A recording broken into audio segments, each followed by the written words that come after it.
I hear men complaining that their wives don't want to have sex with them, and then I see videos like this and can't understand the confusion. You shouldn't be doing the dishes to get laid. You should be washing the dishes because they need to be cleaned. My wife is using intercourse as a reward for completing chores.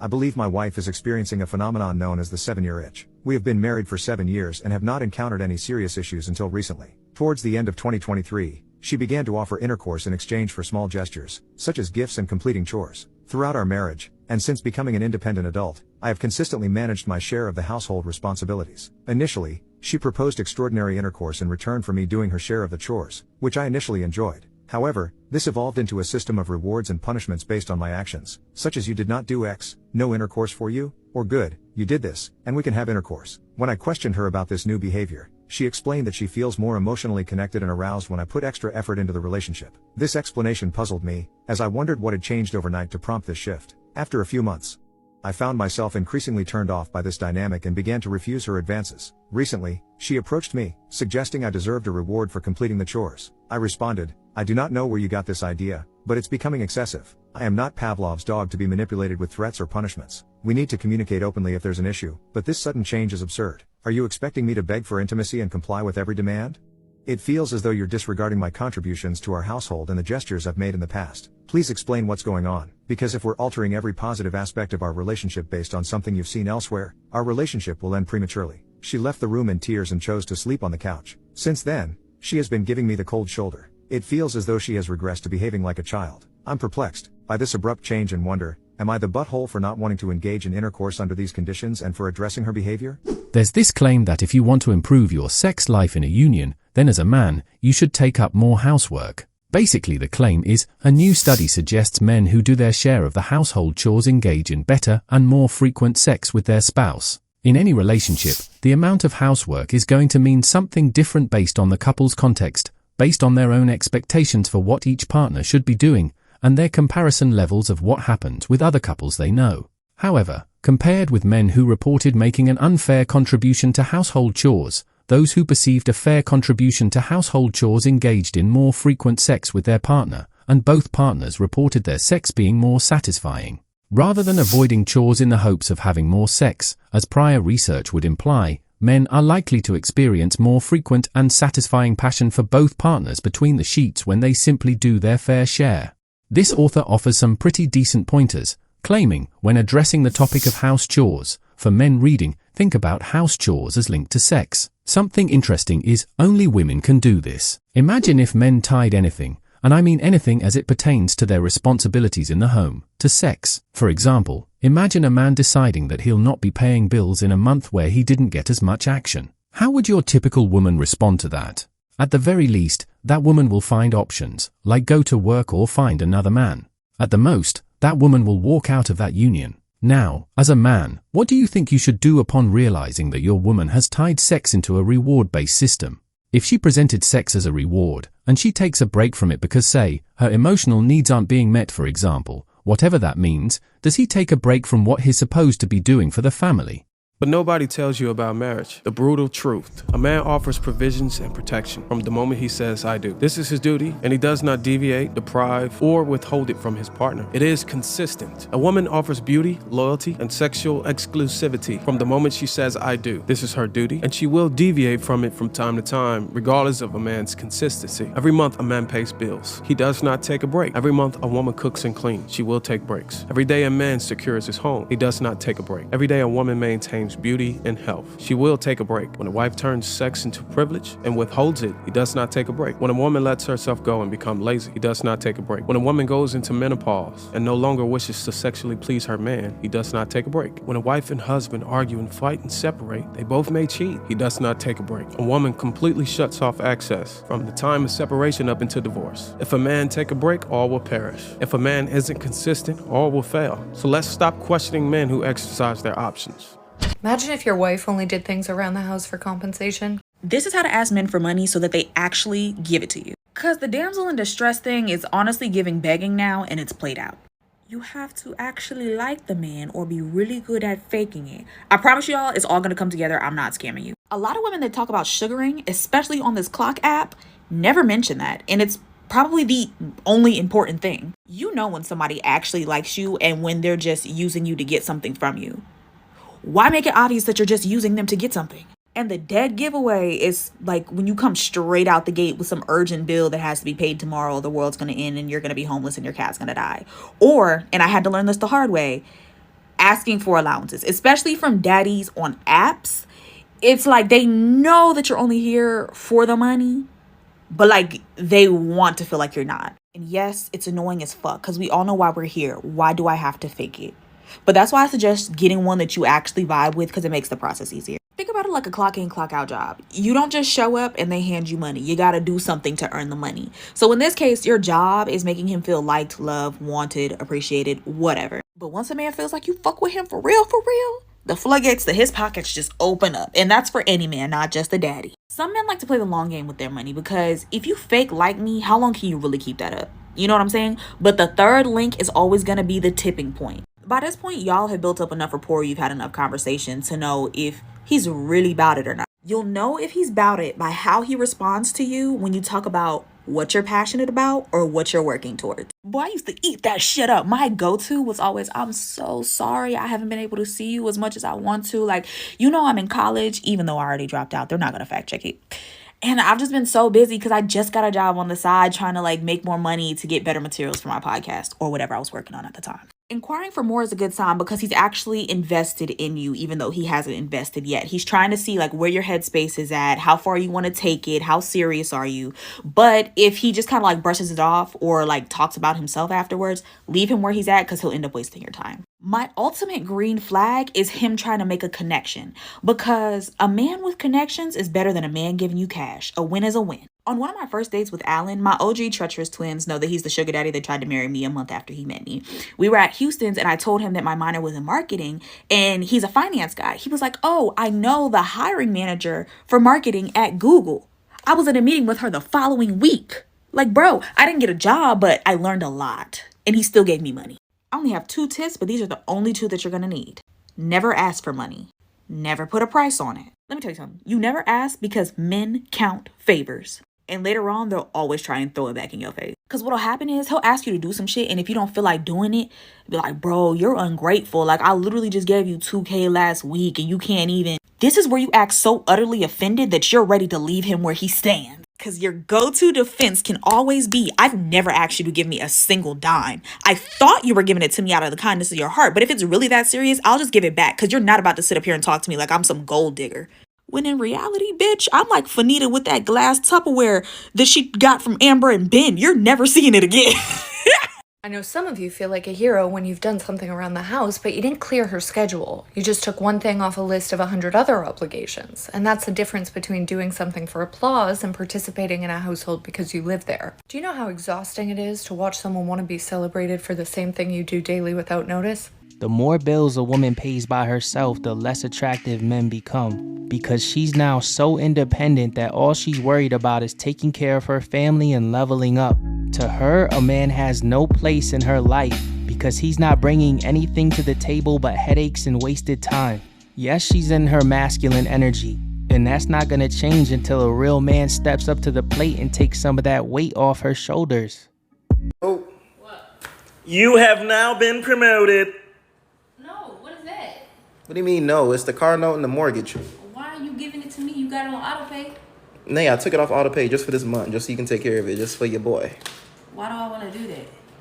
You not excited of the opportunity to pay the bills for the first time? Babe, I haven't paid a bill in 6 years. This is an opportunity. I don't want to do it. Why not? Why would I want to pay a bill? Nay, come on now. Can you have the money? Nay, I'm trying to splurge this month. This is eating into my splurging budget, okay? Ain't no splurging. I'm gonna need you to handle that. I'm allergic. I don't know how to pay it. You allergic? I'm gonna have to slide this back over to you because I look. don't know how to pay it though. Look, what you mean you don't know how to pay it? I don't know how to do it. They got detailed instructions in there. How you log into the account? I can give you the password, everything. See. You can't see? I'm blind. We just got you glasses the other day. You good? You I'm straight? blind. I can't You straight? see. I'll read it for you. How you gonna read it though? I can't do it. What you mean? We'll get you a braille or something. You'll figure it out. I can't do nothing. Hey, just for your boy this one time. Your boy got perfect credit score, everything, and been consistent. Now I'm gonna need you to go ahead and take care of No, that. and we're gonna keep you consistent and keep paying it. Put it back. Babe, What is this? it's a bill. What do you mean? It has your name on it. So what? You take care of it. You Pay deal it. with I'm a stay-at-home mom. No. Babe, Michael. $356. I don't want to know. I don't want to know. I don't want to know. Please. You don't want to pay it? What an insult. Since I married you, you never made me pay a bill. And now, while I'm pregnant, you're giving me a bill to pay? Okay, how about if I give you my credit card and you pay it? Michael, I don't know how to do it. I swear, I forgot. I don't know. You spoiled me too much. I don't know how to deal with it. You forgot how to pay a bill? Ew, this idea of a bill. Please, no. No, I don't want to deal with it. Okay. You deal with it. Okay. Oh my God, just the idea of like an envelope that I have to open. Okay, I removed it from you, okay? I removed it away. Thank God you're filming this so your son can see how you cheated me while pregnant. Handing me a bill. Bicky Boo. Michael, please. It's been almost 7 years. Bicky Boo. Michael, please. You're affecting my aura. I feel... Oh my God, I cannot breathe. Okay, my bad. There's a lot of negativity. Okay, I'm sorry. Get it away. I'm just gonna make you just get used to it. I don't want to get used to it. God forbid. What? Oh my God, don't put it in the universe. Okay, No, okay. Take it away. I'm gonna have to handle all the bills like always, right? Like always. I'm never gonna handle ever a bill. Okay. Yo, even saying the word bill, I cannot even Bill. I don't want to know. Okay, I'm gonna go clean. Go Okay. away. I'm stay at home mom. What does a man do? When you have children, you always have family. They will always be your priority, your responsibility. And a man provides. And he does it even when he's not appreciated, or respected, or even loved. He simply bears up, and he does it because he's a man. Remember, now we're talking about men doing traditionally feminine chores. The precursor to this discussion is, the man has done most if not all of the providing. If we talk of the stay-at-home mom, then he's done all the providing. If we're talking about the working wife, despite her thinking that they've worked the same, he still works more, he still does most of the providing. If he's not providing, this video is meaningless. We don't have a discussion. So, he does all the providing first, and then, him getting any form of appreciation or intimacy depends on his home investment.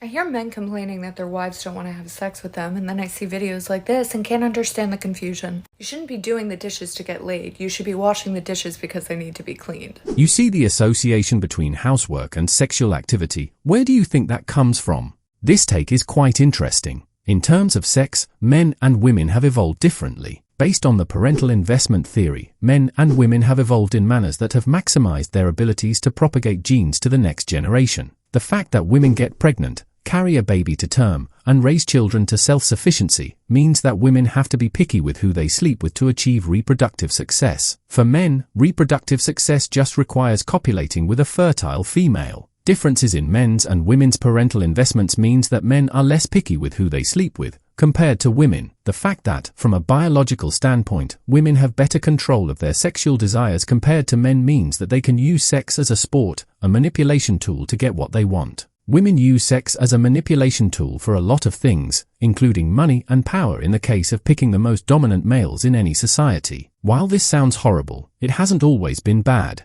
Sexual sublimation refers to the deflection of sexual instincts into non-sexual activity. The theory of sexual sublimation focuses on an era, before the sexual revolution of the 60s and 70s, when women used sexual activity to reward good behavior in men. In that era, for a man to access female nudity, they had to exhibit pro-social achievements, such as have a job or stable income, have a stable residence, and exhibit pro-familial values. The results were extremely low out-of-wedlock births, more stable unions and families, and thriving societies. Enter the sexual revolution that followed the invention of birth control and legalization of abortion, which witnessed the breakdown of the family structure, increased out-of-wedlock births, the fading away of shotgun marriages, and general societal degradation as more and more people are coming out of single-parent families. Also, there's the normalization of the bad boy that modern women are now attracted to and constantly pick today, especially women in their prime.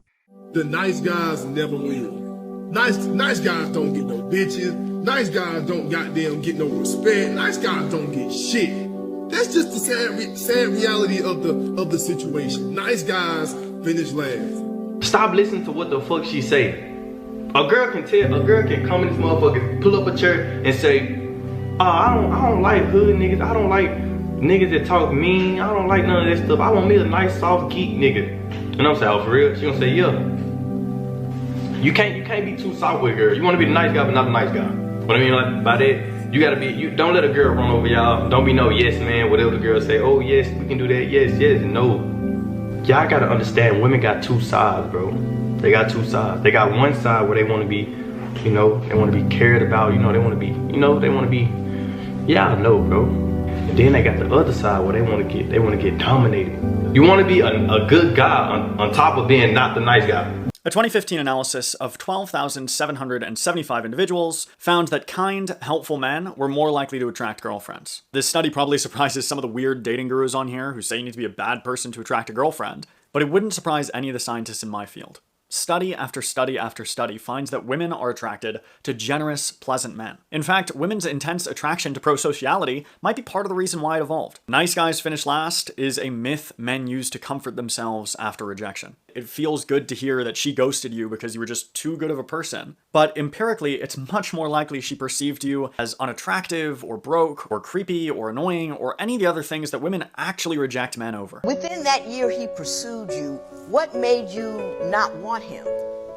I thought he was too nice. I thought I would walk all over him, and I thought he was too nice. She thought wrong. Oh, I did. I thought wrong. I don't know what it is. There is this thought out there, this desire out there. I want me a soldier. I want me a hard dude. I want me this and that and the other thing. And those are the worst guys to get because they're not nice to you. You get a nice guy and you're worried like, I don't want him. Why wouldn't you want a nice guy? I mean, they always say nice guy finish last. That's because women are foolish. I agree. Boys or bad boys? Bad boys. Bad boys. What made you not want him? I thought he was too nice. Most girls won't admit this, but for your sake, I will. I hate nice guys. What's your biggest thing in a guy? Like when they... No, okay. Say it. No. Run it. That was so weird. I was gonna say if they're like really nice, it's such an ick. Be assholes. Just a little bit. We do not want to be your number one priority. Despite what everybody thinks and everybody wants, we want that queen, that princess mentality. The underlying truth is that we like the attention, but we don't want to be your everything. You know what's hot? Is when you put yourself first and you prioritize you. So a lot of the time when women are going more after that bad boy figure, it's because they're not giving them the attention that they want and that they're seeking, making them hard to get. Now, over time, this becomes toxic in the long run. However, there is a really good balance to be had where you don't have to be selfish and but a healthy amount of putting your wants and your needs first, showing us that you have a healthy social life, that you care about the things that you do, that you care about the schedule that you follow. That is really, really hot. At the same time, when you find time for us, that time is much more valued. Do you want to know why good girls are attracted to bad boys? If you've gotten yourself in trouble by being attracted to bad boys, or maybe you're a bad boy and you want to attract good girls, or maybe you're a nice guy who wants to attract good girls and you think that nice guys finish last, well, it's important to understand one very important element of this. We tend to be attracted to qualities that we and ourselves repress.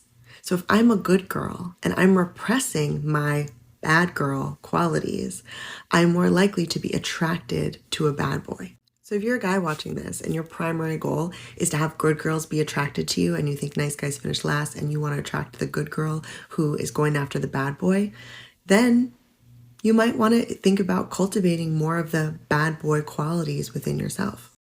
But here's the thing about those bad boy qualities.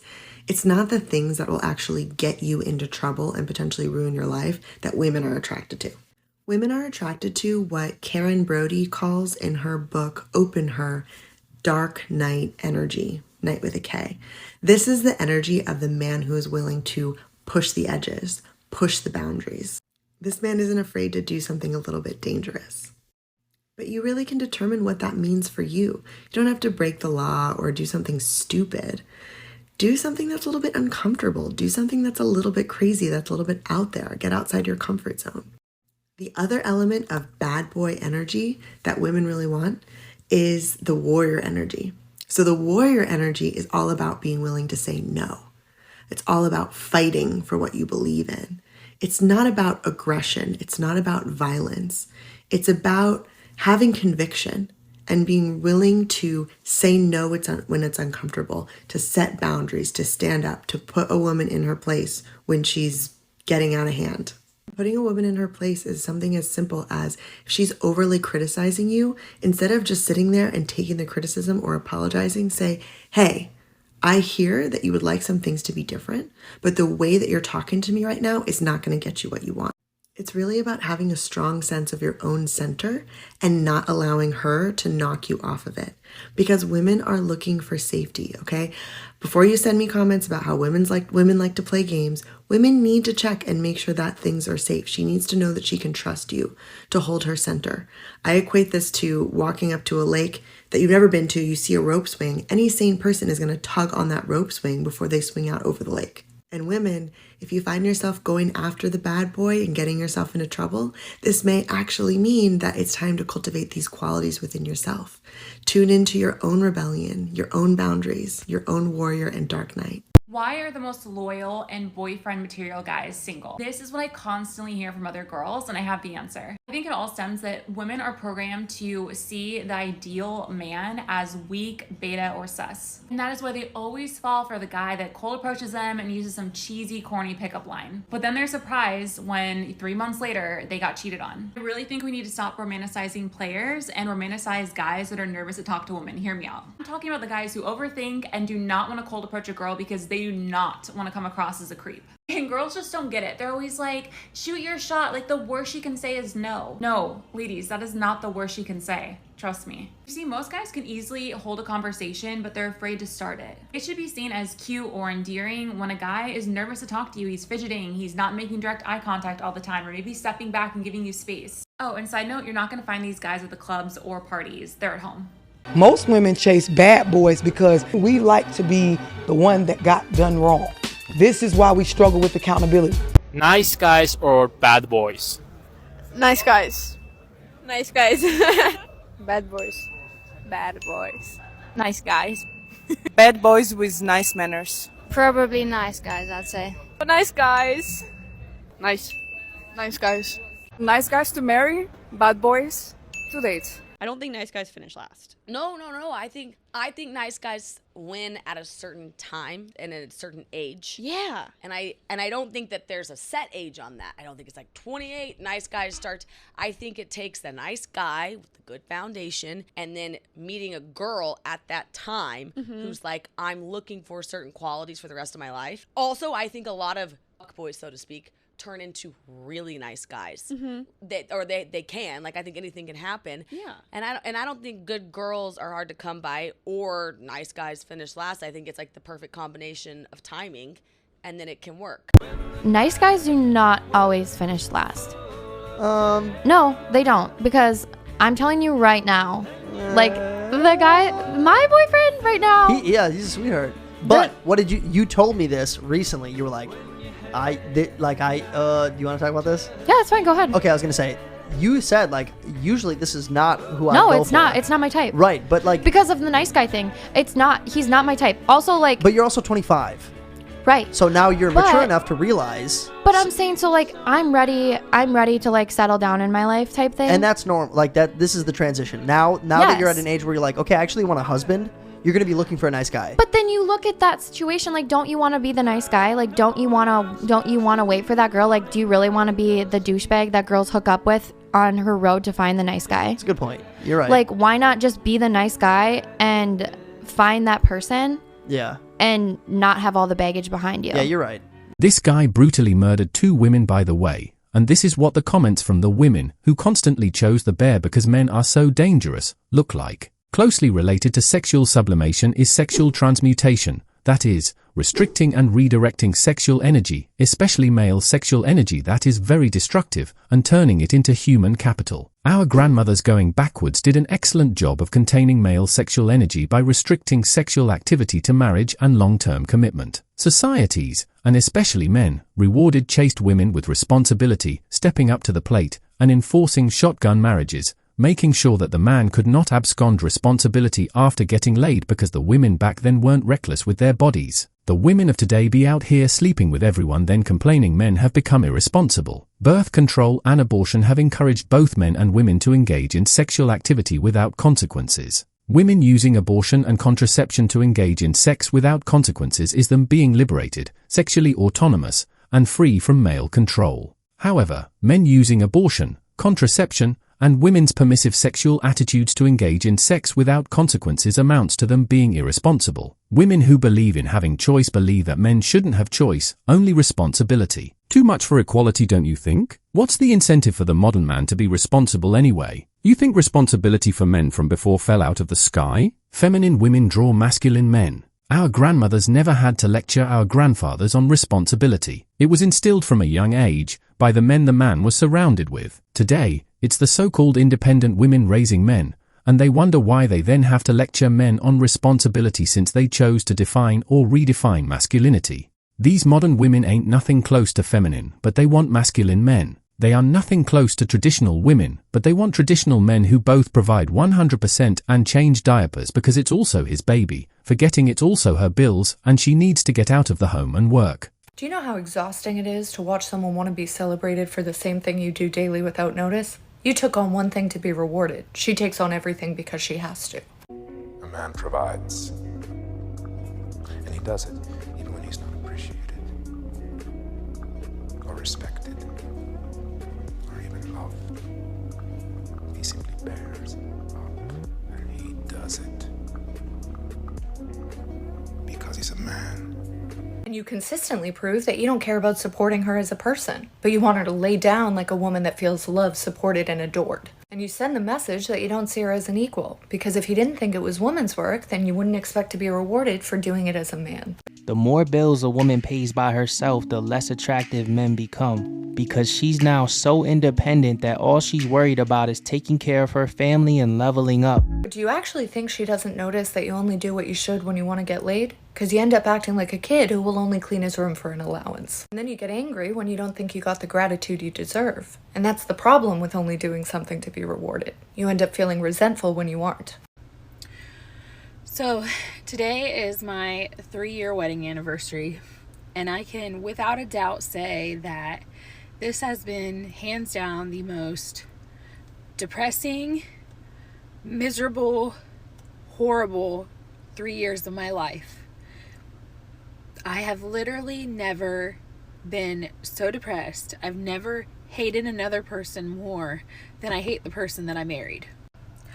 While I run my ass off and I do everything for everybody in my life, like me, my kids, him, he goes to work and works enough. That's it. He works. Yeah, his job's hard. Yeah, his hours suck, but he works. That is all he does. How many hours do you work, Eric? 60 hours a week. 60 hours a week. And how many hours do you work at home? The same. More. All day, all night. Really? And then you woke up and realised you were dreaming, you mean? But my day doesn't end sometimes. What do you mean your day don't end? It don't bloody begin. You spent time on the phone. Mm-hmm. You spent time just walking around the house, up and down. You spent time walking back and forth from a dining table with your kids. I don't know what you do with your hours. But I tell you one thing as a woman, if my husband's working, I do want to make sure that I'm doing what I should be doing at home. And if now I'm making you think about that, because this is the first time I've seen you become emotional, because it's the first time you've even had to sit and think about your actions. You're right. If you're capable of feeling like your participation was for nothing just because you didn't get the something you wanted, then it was never about freeing up minutes for her and always about freeing up minutes to please you. And I'd love for you to tell me what's sexy about that. Anyway, the point being, sex as a reward for what is considered good behavior in men isn't exactly a new phenomenon. In the context of this video, Women use sex as a manipulation tool to get men to do more housework, which women believe is good behavior in men as they deem it desirable. Again, that's not something new as this creator would want to present it. The thing with women is, they're okay with tying sex to anything, until a man does the same thing, including tying it to what they said, and that's the problem. For instance, a woman will tie sex to the amount of housework you do, and you do the same, then she flips out. Women will tie intimacy to dates, and how much you spend on them, until you do the same, then they flip on you talking about doing the bare minimum and expecting anything out of her. It's actually one of my biggest pet peeves when someone's like, give him a chance, like he's so nice, blah, blah, blah. I don't want to. I don't want to give him a chance. I don't like him, and I know that already. I don't want to give him a chance. Or when people praise men for doing the bare fucking minimum, like, oh my god, sis, he planned a nice date for you. Make him your husband. That's the bare fucking minimum. Just because a guy is nice or a good guy doesn't mean, one, you have to give him a chance. If you don't feel an attraction to him, then don't give him a chance. Two, if you do give him a chance and you still don't like him, you don't have to like him just because he's a nice guy. I swear, men will open a fucking door for you these days and people are like, oh my god, he's such a king. It's like, a woman who is nice is just a woman. She has manners. She's just a normal woman. A man who is nice, he's a king. Point being, just don't let people guilt trip you into thinking that you have to try to make it work with the good guy or the guy who is nice to you. We love that. But if you're not feeling it, release that man and let him find somebody that is right for him and appreciates him and is into him. There's been too many times when I've gone on dates with guys who are really great guys and the people will be like, oh, but like, I don't know, he's such a good guy, you should date him, blah, blah, blah. And it's just like, but I just don't like him like that. I just don't feel it. There's just something in me that's not feeling it. So I need you to stop accepting bare minimum behavior from these men. Too many women are like, well, he texts me good morning at least 2-3 times a day. He texts me in the evening or the afternoon, and he always checks in with me via text, as if that's something that takes effort, as if that's something to shout about when it's really not. He's giving you a little bit and you're accepting a little bit and making it seem like a lot. And what you're doing in that process is setting him up to continue giving you bare minimum behavior. And at some point in the relationship, if it grows, or in the situationship, you are going to realize that you set yourself up for failure and you set yourself up to continually get the least when you deserve even more than the most, right? Because your worthiness and your value is divine and inherent, and it cannot be quantified. So no matter what someone is giving you, no matter what you're experiencing, even at what feels like the best, you always deserve more. And so does your partner, if that partner is a healthy partner.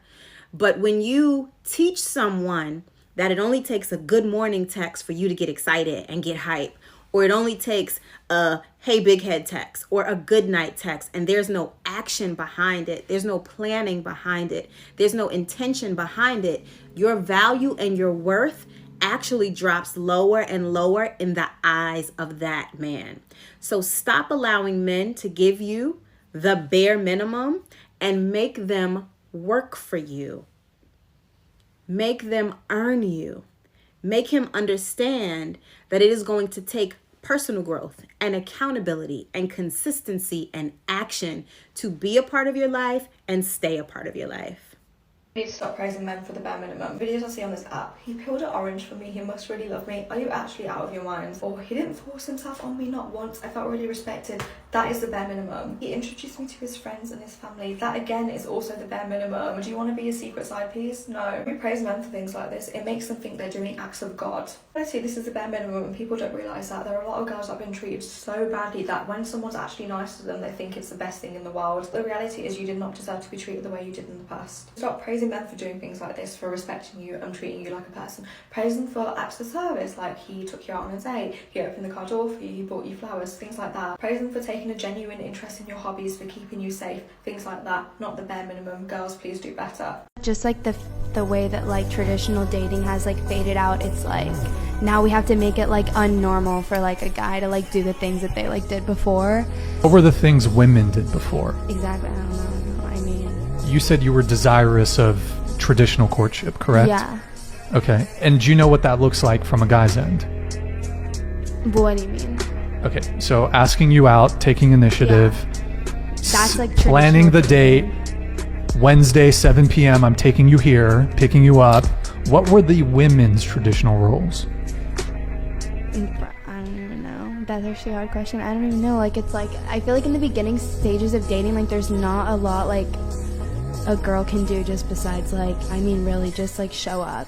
And for the record, women manipulating men isn't exactly a new thing. Anyway, back to the video. Women reading, you already know where I am going with this. But men, think about this for a moment. When you're working and come home to a girlfriend or wife who is taking care of the pets, kids, schedule, and house, and you come home to sit down and do whatever you're doing, expecting her to clean up, think about the signal you're sending your significant other. When that man is coming home, where is he coming from? That adult woman who expects to be provided for like a child, what message is she sending to the partner? You're my servant maidy housekeeper. You're submissive. Housework is beneath me. I don't respect you. It's not a very sexy message. It's very demeaning. In fact, we are not your mothers, caretakers, or maids. When you expect to be provided for and protected, are these men your fathers? Are they banks you married? We are your equals, life partners. We are your teammate in life. Equal partners? Really? Hypergamous women who constantly pick men who are better than them in most spheres believe they're forming unions of equals. Chores are to be divided equally and not complained about. No one likes doing chores. Who really can raise their hand and say, I love taking out the trash? Yeah, thought so. Women are constantly telling men to take pride in providing for their families. Shouldn't women equally take pride in homemaking? Bills are to be divided equally and not complained about, since no one, absolutely no one, and especially women, like taking care of an adult. So you guys broke up at that point because No, this is the question. Do I look like I would go 50-50 on bills? No. Okay. And look at what happened.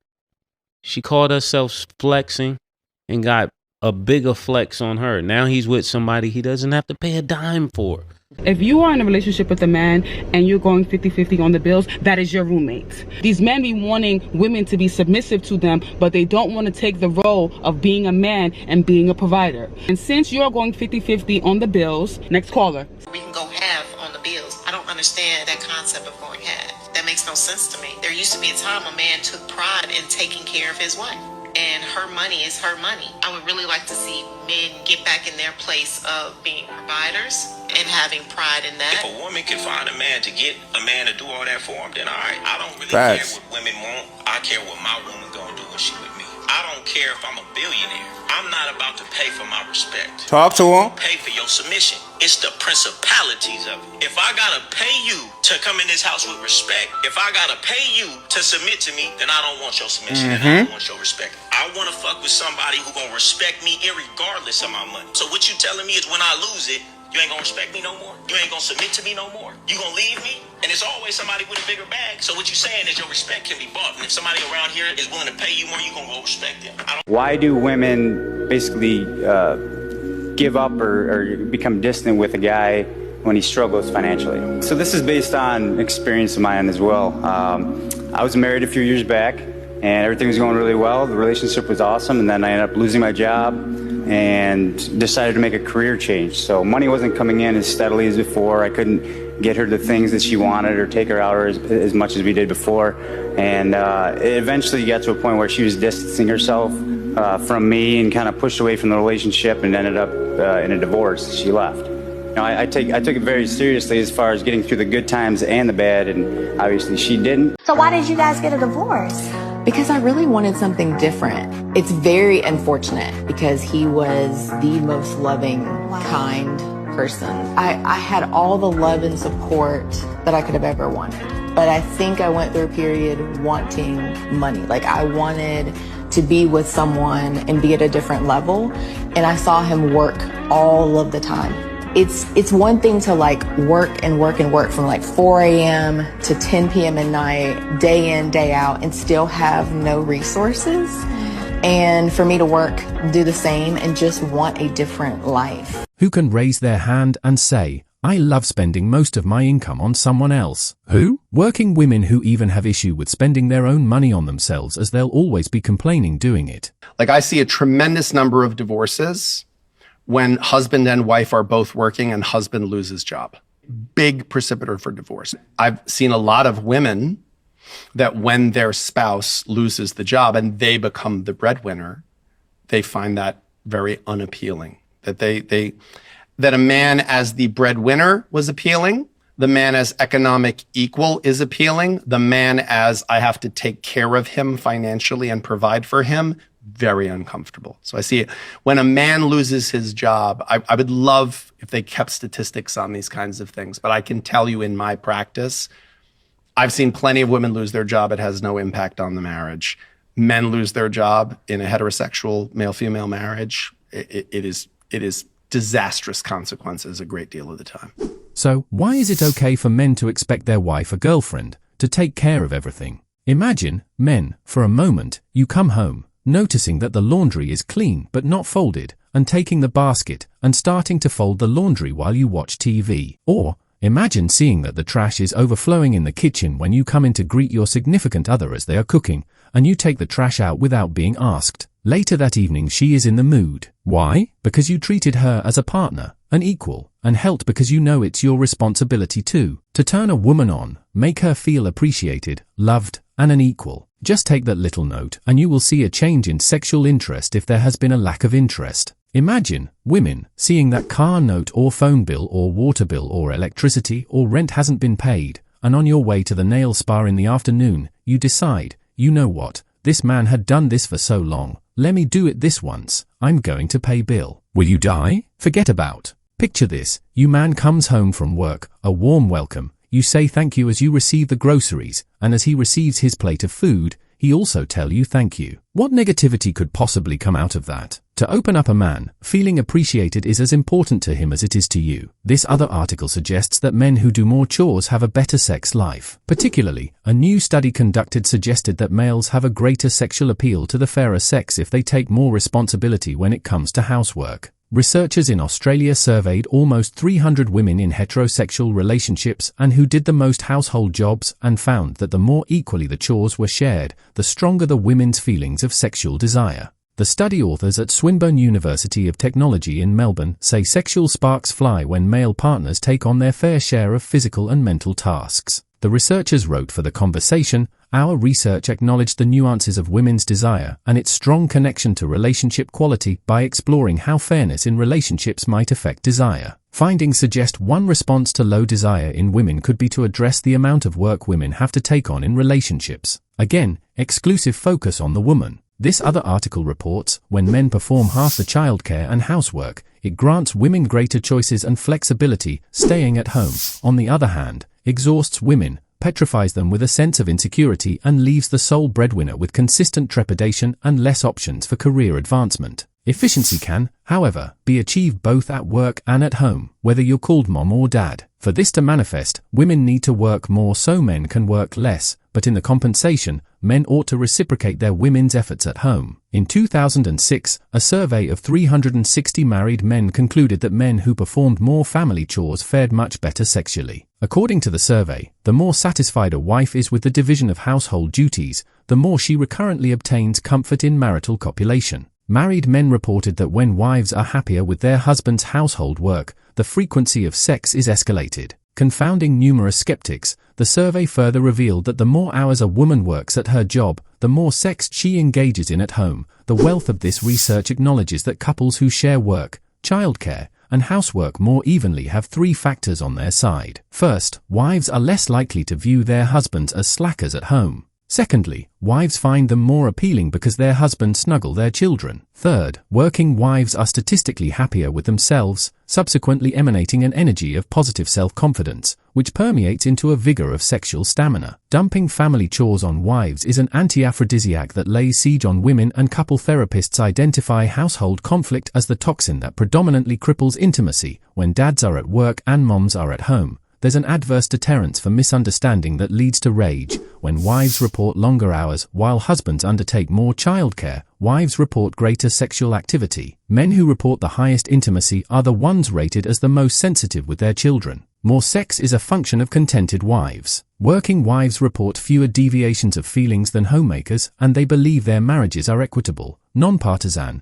and egalitarian. Findings further indicate that the predominant predictor of marital satisfaction for women is how much domestic support her spouse undertakes. Credit to this article by highlighting something that is rarely brought up. When we tell men to do more housework, hardly is there a mention of women having to bring more income in the home to reduce the number of hours the man has to work and free up more time for the home. Most discussions on this topic only require providing men to do more housework, while hardly anyone ever requires the stay-at-home wife or mother to find meaningful employment outside the home, especially after the children are mainstreamed into school. There's tons of research out there conflicting some of the claims presented in this article. For instance, how can working wives be happier with themselves, yet there's a paradox in declining female happiness? More opportunities for women have complicated their lives, which has seen women be more miserable by the day. It is true that a woman's contentment is central to marital happiness, but what contributes to the woman's happiness is a point of contention. Women in dual-earner marriages are more likely than men to perceive the division of household chores as unfair, and the sense of unfairness significantly decreases marital happiness and increases psychological distress, marital disagreements, and the risk for divorce among women.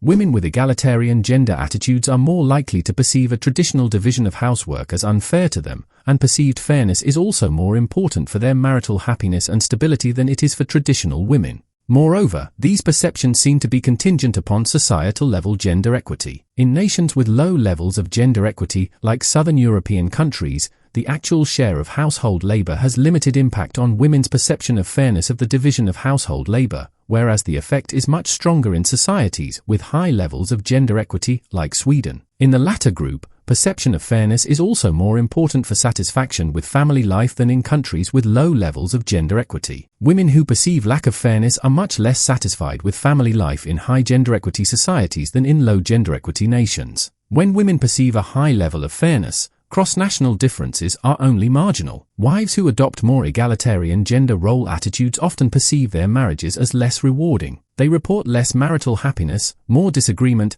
and a higher proneness for divorce than wives with stable, and more traditional, gender role attitudes. For men, however, the opposite pattern is found. Husbands who adopt more egalitarian gender role attitudes report higher marital quality than husbands reporting no change in gender role attitudes. Imagine if your wife only did things around the house for compensation, because as far as I can tell, the only thing women get for doing dishes is more dirty dishes and a clean sink. My husband doesn't cook or clean, and he's still an amazing husband. Here's why. He's a provider. He makes sure that all of our bills are paid, that we have all the food that we need, the clothes that we need, and we are always taken care of. Number 2, he cares about my emotional, spiritual, and physical well-being. Not just mine, but our babies too. And number 3, he's fun. He loves to take us on little adventures, and he loves to get us little treats and do so many fun things with us. I do not cook for my husband. I only cook for my children. My husband will be making his own breakfast, lunch, and dinner. Number 2, I do not help him pay any bills. So if he is short on the rent, on utilities, or anything like that, it is not my problem. I will not be helping him out. His job is to provide for his family, so I am not financially contributing to any of the bills. Number 3, I do not do his laundry.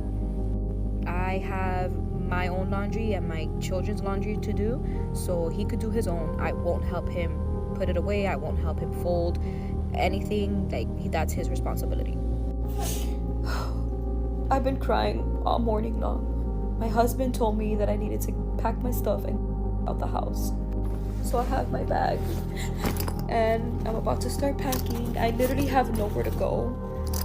So I don't know what I'm gonna do. My mother been married 22 years now. My stepfather has no issue with digging in his pocket anytime my mother say, hey, Wendell, can I get this? He don't have a problem. However, that's because when my stepfather come home, he don't touch nothing. There's food at the table. It's warm. She treats him like a husband. Just how I said, that's how it works together. Exactly. But nowadays, women just think that, hell no. If you me, all I got to do is you. That's it. That's what a lot of women think. I'm cute. I got a pretty face. All I got to do is you. That's it. And I'm going to get that. But then you want to be treated like a wife. You can't have that. That's why I'm saying when you said... You from Baltimore? I'm from D.C. From piggybacking off of what you said as far as paying the bills, that shit needs to solely be for the woman who helps provide and do all of that stuff for you too, because you confuse a lot of these girls out here thinking that all I got to do is fuck them. Because like you say, you fucking up and I get my bills paid. No. As per the argument that men completing a greater share of housework often leads to more intimacy in the union, the obvious prediction should then be an increase in the share of housework completed by the man should have a direct relationship with the sexual frequency in a union. The problem is, that's not the case. Research shows that both husbands and wives in couples with more traditional housework arrangements report higher sexual frequency, suggesting the importance of gender display rather than marital exchange for sex between heterosexual married partners. Sexuality is governed by enactments of femininity and masculinity through appropriately gendered performances of household labor that coincide with sexual scripts organizing heterosexual desire. Couples where men participate more in core tasks, work typically done by women, report lower sexual frequency. Similarly, couples where men participate more in non-core, traditionally masculine tasks report higher sexual frequency, suggesting the importance of gender-typed participation in household labor.